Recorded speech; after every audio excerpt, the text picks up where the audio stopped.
Welcome, everyone, to episode 2 of Not In, All In, because we're not in Hall of Fame, and we're all in on topics that we just want to talk about. And if it looks a little strange here, it's because I'm enjoying the hospitality of the Tulip Casino and Resort here in something, I don't know what city I'm in Washington State. I've been sort of like around about sort of like doing these little cute Hallmark towns with the wifey because I'm married. Yeah, good for you.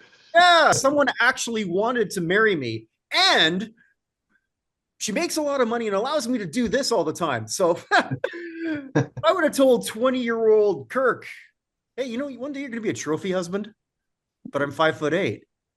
Yeah, you're going to be a trophy husband, but I'm kind of funny looking. Yeah, you're still going to be a trophy husband.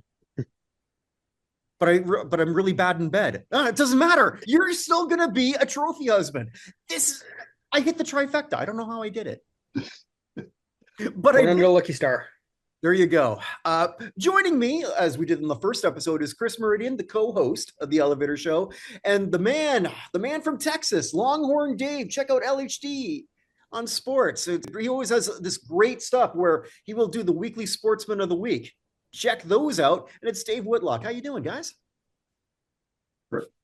Doing good today, Kirk. Thanks. Very good.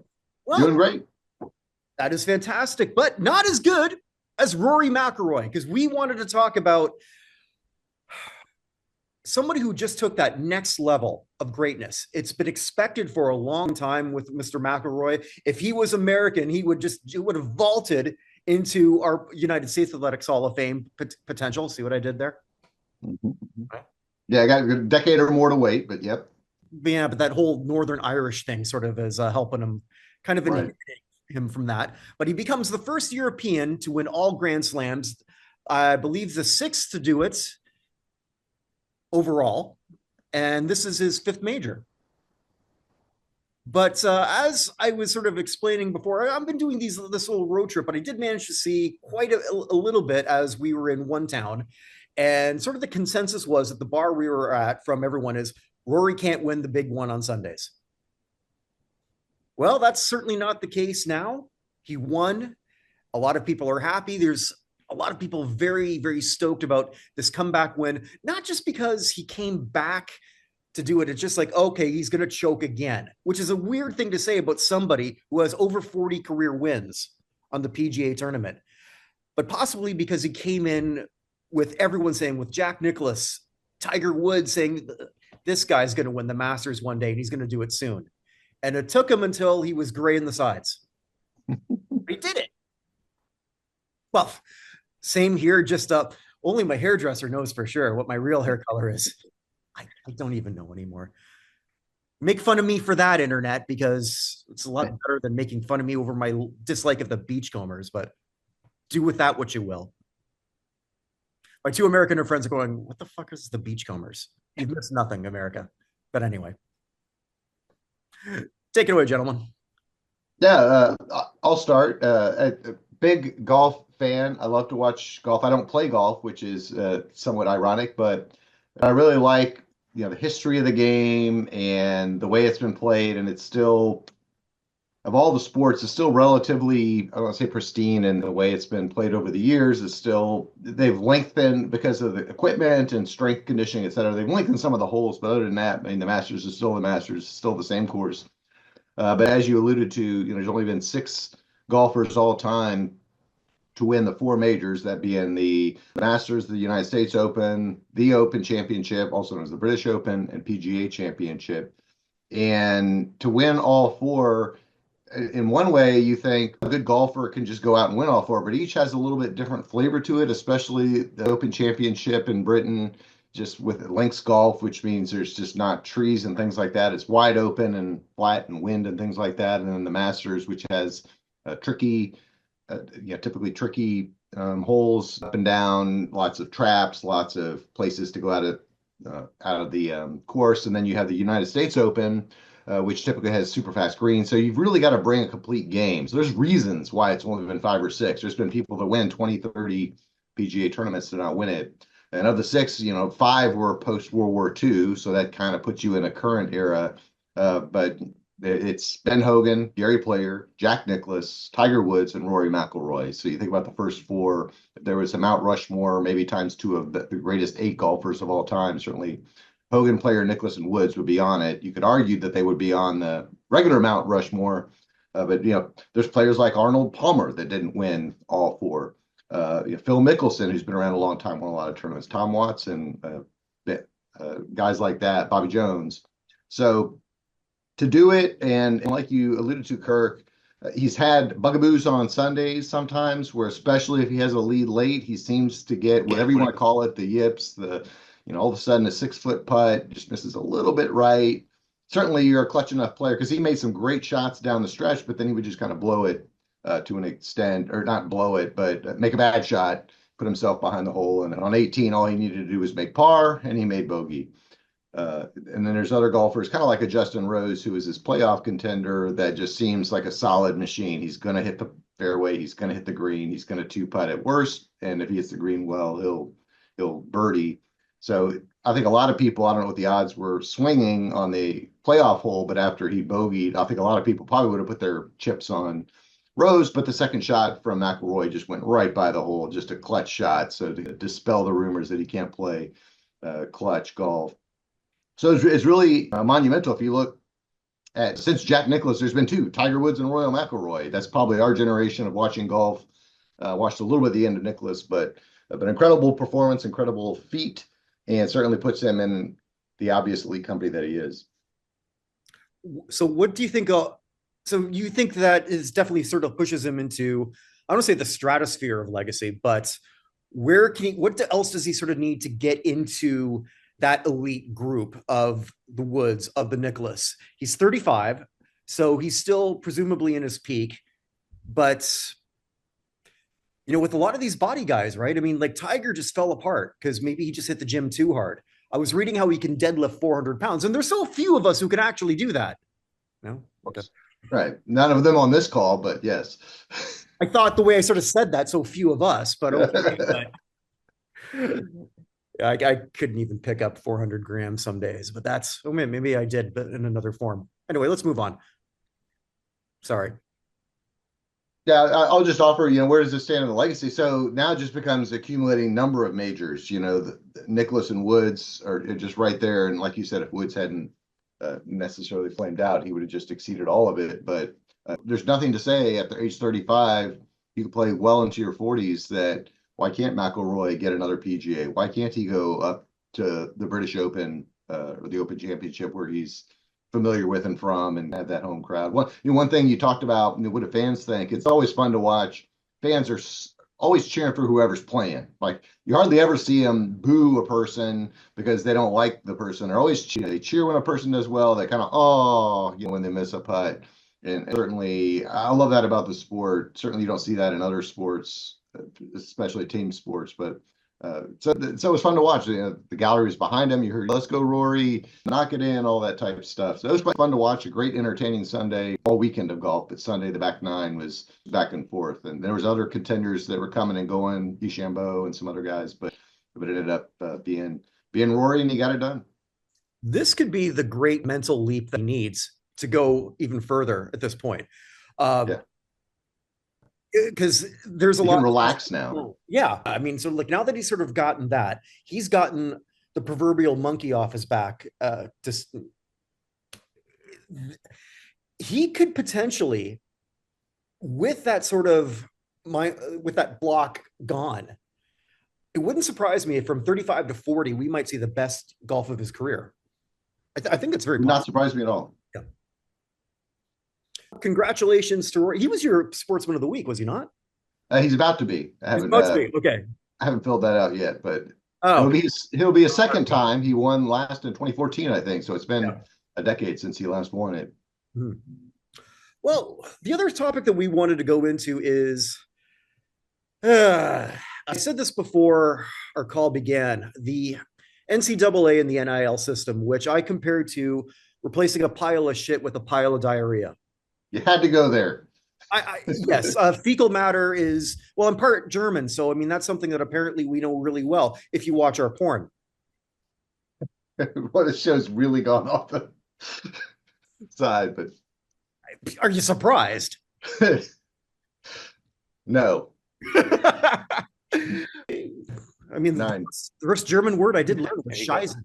But anyway, that's actually true because my dad would hit whenever he would sort of miss the hammer nail and hit his hammer, Scheisen.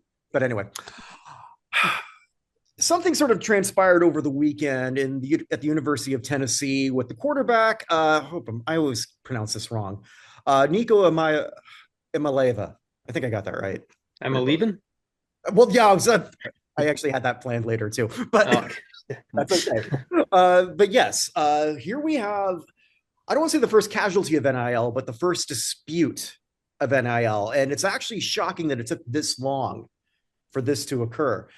If I can just sort of like open up with the NCAA it's one of those things that sometimes I hate watching anything college sports, mainly because I despise the NCAA for how they took advantage of athletes for years and decades and forever. That's not necessarily the case anymore. There's still a lot of things I completely hate. How in college football, for example, I think we're maybe 10 years away from just seeing one giant power conference. And I don't want to see that. Living now here in the Pacific Northwest. So I can now see the Big Ten schools from the Midwest, from Chris's neck of the woods. Huh? It's okay, sure. It's not quite what I thought it was going to be going to UW, but here it is. A lot of people had a lot of money taken from their pockets, and a lot of bullshit happened. Look at Chris Webber and the Fab Five. Chris Webber was banned pretty much from the NCAA. Granted, it was after he was drafted, but I think that cost him probably 6 years before he got into the Basketball Hall of Fame. I truly believe that. Reggie Bush finally got his Heisman back. And I could go on and on and on and on. But now we have a quarterback who says, you know what? I want to renegotiate this deal that I signed that would have not existed had I been 4 years older. And there's a lot of visceral reactions. Mine is, it's both. It's like, oh, you stupid punk, you signed this. Like, honor that. You got a whole bunch of other players who are counting on you, and you're on a pretty good team within Tennessee. At the other hand, it's his right to do this. Chris, I want to lead this. I want you to lead this because I know that whenever we've sort of talked about sports, although we've never talked about college sports in the NCAA, you're the traditionalist. Fair? Yep, 100%. Yep. So to me, the NIL paying college athletes, it's wrong. Now, I understand the argument about how they've been taken advantage of. The schools have made lots of money off of their likenesses, their interviews, their performance on the field, and things like that. So I understand a want for compensation. And if you want to turn college sports into a professional league, then so be it. But to kind of try to straddle this line of amateurist and professionals by being paid, I think they're wrong on both accounts. Take one side, just decide what it's going to be and go with that. And if you decide that you're going to pay these student athletes to come to your school and play, then it's the same as in the pros. You're signed to a contract for if you want to put down a number of years or whatever. But then at the same time, no more scholarships for them. Let those scholarships go to the kids that are going to school to actually learn something, as opposed to those that are going to school to train to be drafted into the higher professional league, shall we say. And until they figure this out, you're going to see more and more of this type of behavior where somebody's going to get in these kids' ears and tell them that they can make more. They just have to hold out, for lack of a better term, the terms we use with the professional sports. Great term in this case. Yeah, and kind of hold these schools at bay on that. I don't know what the answer is. I'm not paid to think about this on a daily basis. I just kind of look at it every day, and there's a new shit show coming down the pike there, and I don't see an end to this. I think it's just going to continue to spiral out of control, and these kids, that they learn that they can just abandon a challenge if it's too hard. They could just give up on the school because it didn't go as well as they'd hoped, instead of putting the time and effort into work with the team, the coaches, the trainers to get better. I don't know. To me, it's just setting all sorts of bad precedents and bad habits for these kids coming out. And when they actually do make it into a professional league, I don't know that they're necessarily ready, because of the college experience no longer being that of preparing them for the next level. Dave, your thoughts? I don't disagree with anything that Chris said. He laid it out well. Where are we? Are we still an amateur system where kids are going to college to presumably get an education, and no matter what they do, the old saying that they do on this commercial is go pro in something other than sports, or eventually, in the NFL, you'll be out of the league usually by the age of 30. Maybe if you're a good quarterback or have an extended career past that, so then you've got another 50 years to figure it out. And that's completely abandoned. And so what Nico, let's see if I can pronounce it, Nico Iamaleava did.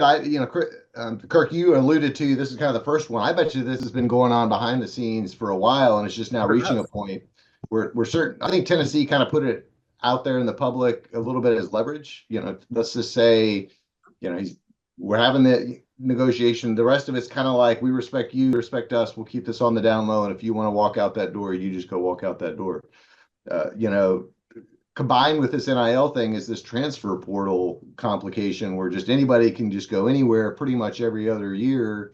And somebody posted on Twitter, the list of quarterbacks, great NFL quarterbacks that all transferred at some point. Caleb Williams transferred. Quinn Ewers for the University of Texas transferred from both of those guys from Ohio State. Jaden Daniels from the LSU transferred. So everybody's transferring everywhere to find the best, quote, either the best deal or the best opportunity to make the pros. And so now we're just entering a place where is it 2 million or 4 million? And like other sports, is it going to be 4 million or 8 million, 8 million or 10 million? I'll pick on the Quinn Ewers. I'm a UT guy. He's not projected to be a first round draft pick, at least last I checked. And it would have been more lucrative for him to go to another university and get paid by alumni, obviously 7 figures, probably around the $3 to $5 million range, than it's going to be to go to the NFL, where he may or may not ever make it. So as a kid, what do you do? Do you stay in school, capitalize on that? I don't know if Nico Iamaleava is going to ever be an NFL star. I watched him play a little bit. He doesn't strike me as a can't miss prospect. And so to couple this with some coaches, and Nick Saban's had some great quotes about a year and a half ago after he retired. He said it used to be he'd go into houses and prepare kids. Here's how I'm going to prepare you for the NFL. You're going to have to work hard your first year. Your second year, you'll compete to be a starter. By the third year, I project you to be a starter, depends on how hard you work. And then, then you'll probably turn pro, because you're going to be behind about 38 other NFL prospects. And now he said, guys, he was going to living rooms and they're saying, when do I get to playing time and how much are you going to pay me? And he's like, that's not how I build a team. So if you want to talk about a team, somebody like Tennessee, they're better, in my opinion, better to let Iamaleava go. That way they can really build a team. And speaking from experience so far, that's kind of what Texas has done. They've really got guys that want to stay. That they haven't had this transfer portal hit, at least in football. Other sports are different, but even here locally in Houston last week, we debated about the Houston Cougars. Some of their players, they made the finals this year. They got an incoming recruiting class that's phenomenal, and there's players that are starters or contributors that are already transferring to schools that you'd say, well, you're not going to make a Final Four there, but they're getting a better deal, they're getting more playing time. So it's a combination of the NIL versus the transfer portals. You just kind of combine this storm, and the NCAA has no control over any of it, nor do they seem to care to take control over it. I think they washed their hands of it through and whatnot. And it's not, I'm glad you brought up basketball, because there's a great example happening indirectly right now. We're recording this Monday night, and I'm recording it. I'm gonna watch it later because I got really into women's basketball. Believe it or not, I'm huge on the WNBA. The person who would have went number 2 this year, Olivia Miles, she went from Notre Dame to, I think it's TCU. She said, you know what, I'm just going to do a 5th year of college because I guess I don't really need that. I can make more as a college basketball player than I could there. So I guess it's in some weird way good for college hoops and some college sports, because we saw, especially in basketball, people just leaving so quickly, and you can't blame them. But at the same time, then I remember, what was it, 15 years ago? I might be wrong on my time frame here, but Maurice Clarett failing in his lawsuit to leave Ohio State after 2 years. And how different could it have been for him? He lost the lawsuit, never did make it to the NFL, went down a downward spiral, wound up in jail. I don't know if he's out now. Obviously his name's not in the news anymore, but that could have been, I'm so conflicted with this. If there's money, if a lot of people are making money off of you, you should be able to make some of that. At the same time, to Chris's point, there's a lot of values that are just not being learned.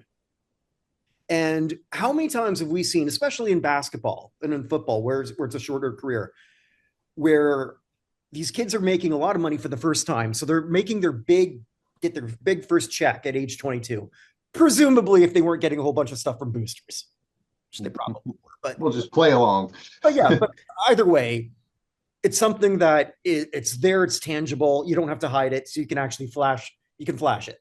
Yeah. I know when I was doing pretty good in my 20s, I fucked it up. I'll admit that. I didn't do particularly well because I wasn't mature enough to handle what I was doing at the time. And that's without a bunch of people kissing my ass for 10 years going into it. And I wasn't making nearly what these kids are. Now, you've got somebody now making it, you can do that at 19 or 20, even less mature. And we're going to see results of this. But the libertarian in me says, make it. But I'm not a parent like Chris. So... Yeah, and now you're seeing these schools are hiring general managers as similar as pro teams, just like the pro teams. And when you have your coaches that are, when head coaching used to be becoming a college head coach used to be a goal. Now it's, you got the good ones are looking for their off ramp into something else now because of having to not only recruit your next class, but recruit the class you just brought in to stay there to try to build the next year. And it's created so many different scenarios where I don't know that the college talent is more improved, but is the game better because of this? I would say no. As a college fan of all sports, I used to love college basketball. You'd see the same players stay 2-3 years. You got to kind of know the core of a team.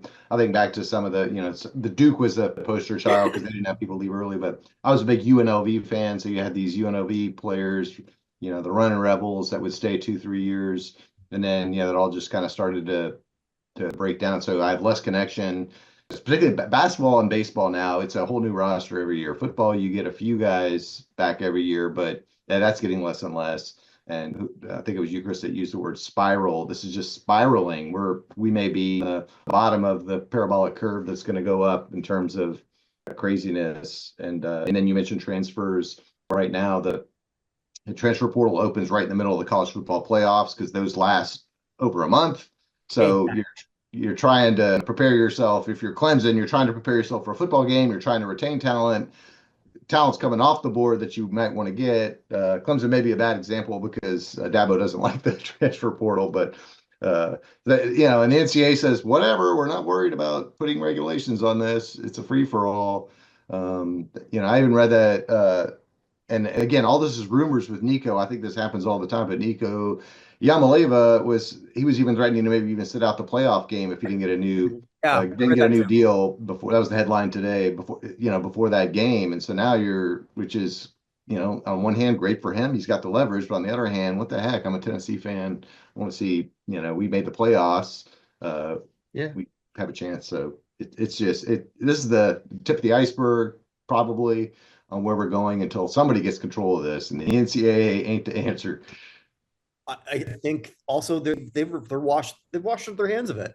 Yeah, sure. In a lot of the cases, it's also the greed of some of the schools because they can. Because they can. Well, Texas, Tennessee, Ohio State, Michigan, all those schools they pay tons of it. And then you get this competitive parity that the schools like the University of Houston in football, they're trying to figure out what they're going to do because they can't compete with that.